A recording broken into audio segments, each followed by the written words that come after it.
7 de la mañana, 1 minuto. La suerte de la asambleísta por Creo, Ana Galarza, se resuelve este día en el Pleno de la Asamblea Nacional. La Alianza País y el Partido Social Cristiano finalmente se han decantado a favor de su destitución.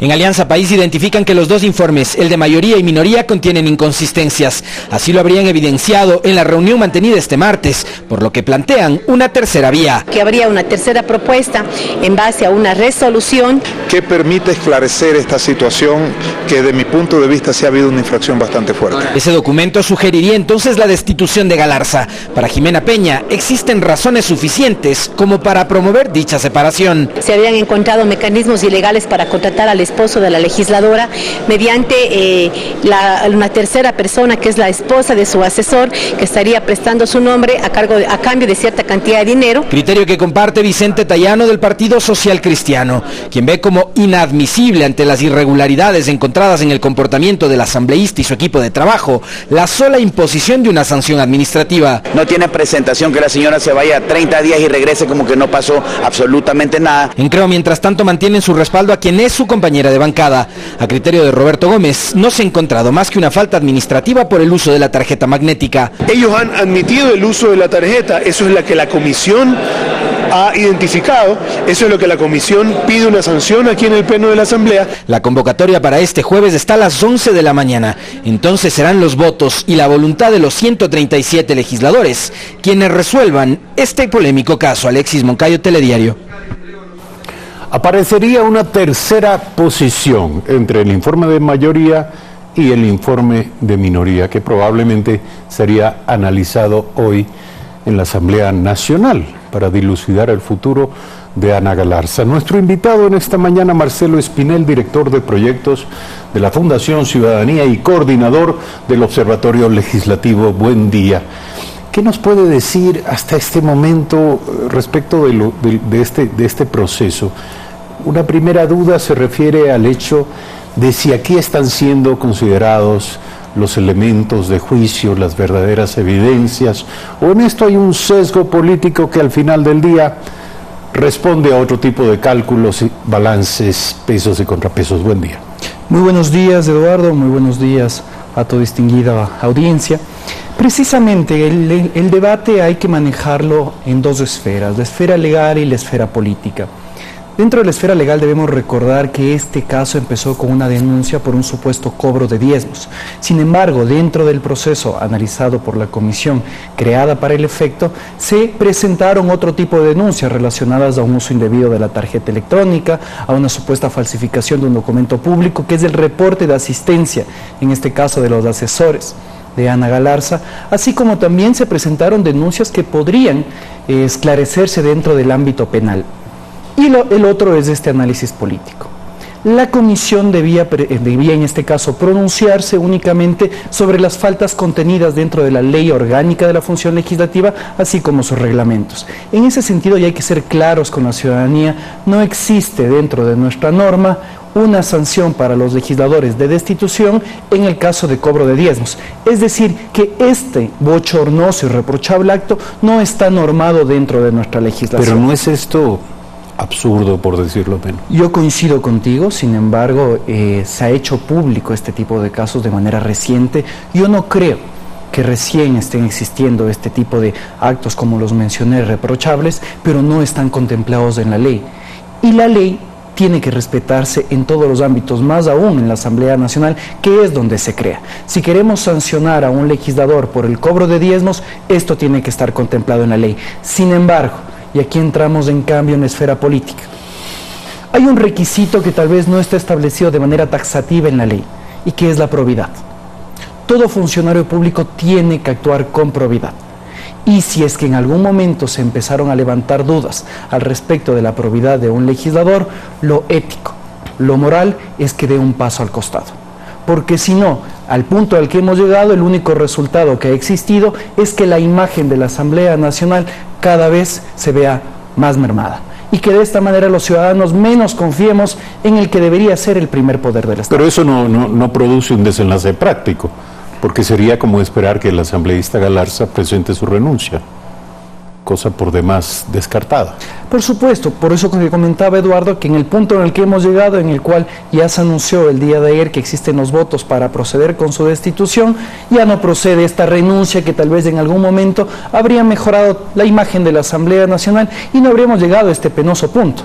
Ahora bien, pero la Asamblea, si me permite, digamos que se hubiesen completado los votos necesarios para la destitución. Al final del día esto es o no una suerte de juicio político al interior de la Asamblea. Y por eso esta es una sanción política y sanciones o investigaciones que se tienen que dar en el ámbito jurisdiccional tienen que continuar y tendrá que continuar. Recordemos el caso de Sofía Espín para tener en este caso una analogía. A mi criterio, la destitución de Sofía Espín fue meramente política, no se siguió un debido proceso y la sanción de destitución no correspondió a lo establecido en la Ley Orgánica de la Función Legislativa. Creo yo que en el caso de Ana Galarza se está haciendo lo mismo. ¿Qué ocurrió en el caso de Norma Vallejo? En el caso de Norma Vallejo fue distinto porque la acusación no fue por diezmos, no habían pruebas por diezmos, sino las pruebas y la acusación que existía refería a gestionar cargos públicos y en las pruebas presentadas existía una conversación en la que interviene Norma Vallejo, así como también mensajes de texto. En este caso, en el caso de Ana Galarza, las pruebas que existen son la palabra de Ana Galarza frente a la palabra de Lenin Rodríguez, su ex asesor, en la que estas posiciones contrapuestas no nos dejan más que el camino de decir, escuchemos al uno y escuchemos al otro y tomemos una decisión. La sanción que va, en este caso creo yo, a tomar la Asamblea Nacional es una sanción meramente política que obedece a motivaciones políticas y que tal vez podría terminar reconfigurando el equilibrio de fuerzas que puede existir dentro de la Asamblea Nacional. Ahora, de acuerdo a lo dicho, por la letra de la ley, Ana Galarza no necesariamente debería ser destituida.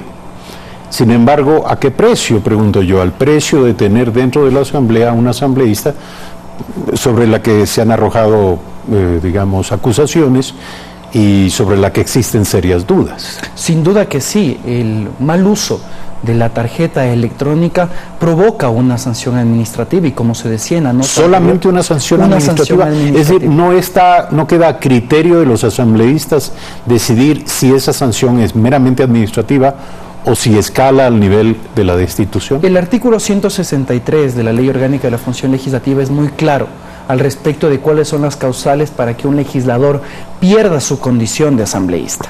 Y en este caso, el mal uso de la tarjeta que le permite el ingreso a los asambleístas o a los asesores únicamente provocaría una sanción administrativa de hasta 30 días. Eso dentro del plano legal. Pero como tú bien comentas y se decía en la nota anterior, el efecto, las consecuencias para la Asamblea Nacional después de haberse vertido tantas denuncias en contra de uno de sus integrantes, podría dar como resultado que si es que ella continúa dentro del Parlamento, la imagen de la Asamblea Nacional siga alicaída y de esta manera seguimos debilitando la institucionalidad del Estado. Bueno, pero a eso vamos, si me permite, al final ya de este diálogo. ¿Qué debe hacer la Asamblea? Es decir, si el tema de los diezmos no es una razón para destituir a un asambleísta, no sabemos desde el punto de vista de la ciudadanía que sea un motivo. En ese sentido, los ciudadanos también debemos sentirnos bastante frustrados porque se producen estos actos bochornosos, estos actos de corrupción dentro de la Asamblea Nacional y la Asamblea no tiene los mecanismos adecuados para combatirlos.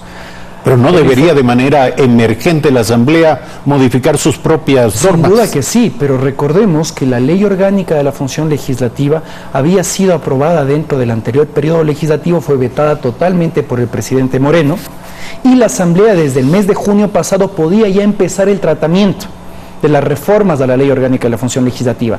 Ya está elaborado el informe de primer debate, esperemos que este sea tratado con la mayor celeridad posible, no solo creo yo, para poder sancionar adecuadamente actos faltos a la moral y a la ética dentro del Parlamento, sino también para que el Parlamento trate de reinventarse.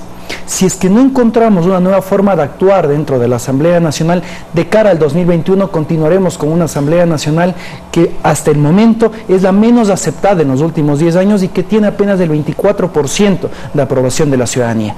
Este tipo de actos reprochables del asambleísta Ana Galarza, lo que hacen es aumentar este nivel de deslegitimidad que tiene la Asamblea Nacional y que requiere una acción pronta de toda la institución. Gracias a nuestro invitado Marcelo Espinel, director de proyectos de la Fundación Ciudadanía y coordinador del Observatorio Legislativo. Seguiremos a partir de las 11 de la mañana. Entendemos que se reúne la Asamblea Nacional para tratar el tema de la asambleísta Ana Galarza y para decidir su suerte. 7 de la mañana, 11 minutos, breve corte, regresamos con más.